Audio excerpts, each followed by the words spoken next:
Hello, today I briefly wanted to discuss the PayPal integration that Bookkeep offers. PayPal can be very complex given the number of different types of transactions that can be completed within PayPal.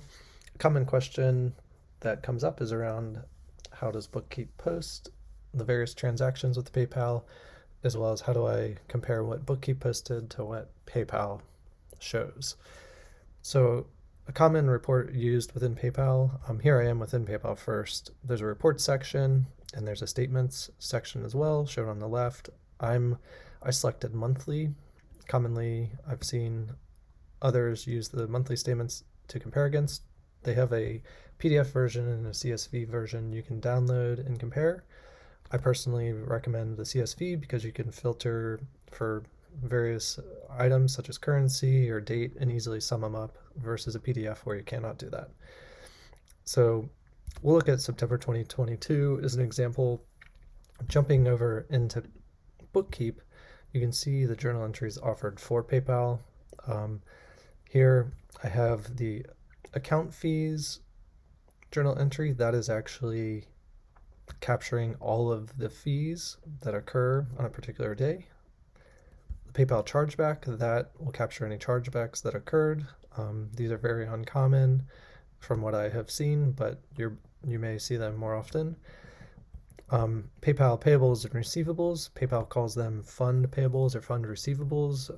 I've actually never seen any of these before, but this journal entry would capture them. PayPal payments received. This will capture any payments that were received on a particular day.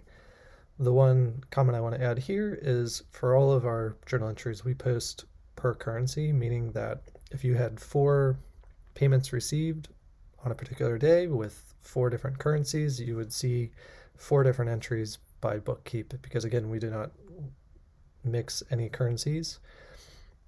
And then jumping down to the second last one, PayPal payments sent. This captures any payments sent on a particular day. Most commonly, these may be expenses.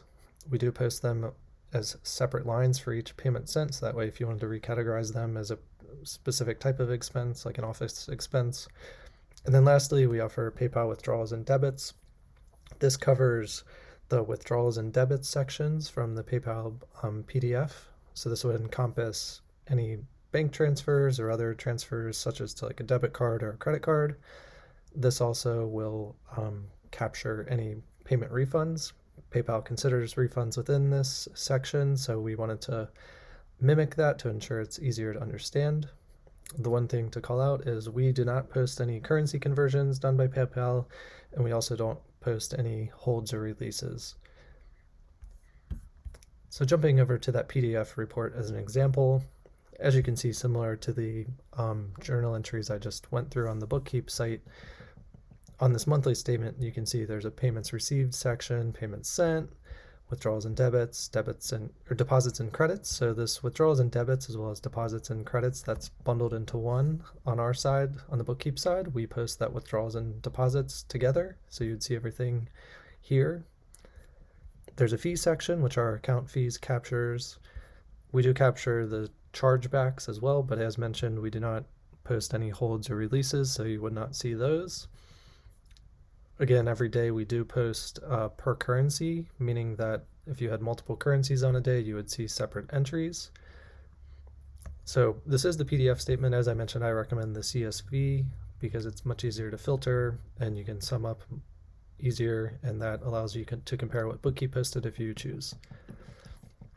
So looking at the CSV version, I've filtered it down to one particular day just to look at a couple of example entries. So the first 2 here, these are currency conversions. Bookkeep would not post them, as I had mentioned.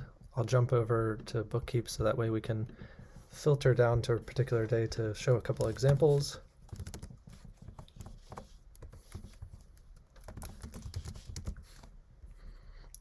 Okay, so here we have September 30th of 2022. They're all actually failed. I don't have an accounting platform connected, so that's why it shows as failed. But if you had an accounting platform connected and they were mapped, these would post. So here's an example here. We show PayPal payments received, the second one, For Canadian dollars, $488.90. Let's jump over to that CSV. So we'll filter down for Canadian dollars. You can see 488.90 was received. Again, this is a currency conversion here. We don't post that. The fee tied to this transaction would show up under the account fees, so that's why it's not shown here.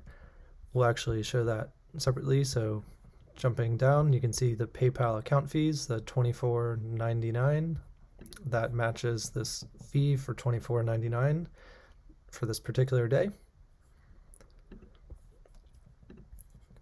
So we'll show another example.